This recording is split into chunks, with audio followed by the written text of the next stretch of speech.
am Dr. Prakash Nair, consultant interventional cardiologist at PRS Hospital. As we know, we have been doing coronary angioplasties for quite a long time.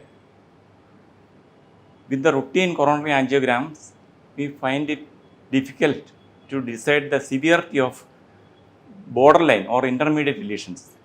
In the routine coronary angiogram, we are seeing a 2D image of the vessel.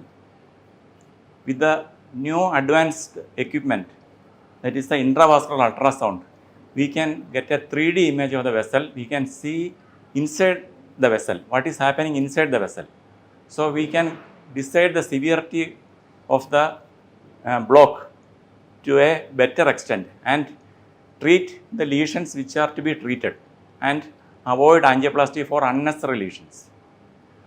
So that is one main indication for the intravascular ultrasound. Also for difficult lesions like calcified lesions, which we were not able to treat before.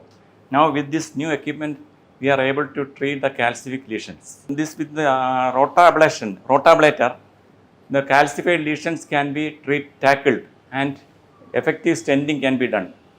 Also for patients with the kidney disease, renal dysfunction, with the routine angioplasty, we give intravascular contrast and cause renal damage. With the use of intravascular ultrasound, we can reduce the amount of contrast and reduce the renal damage.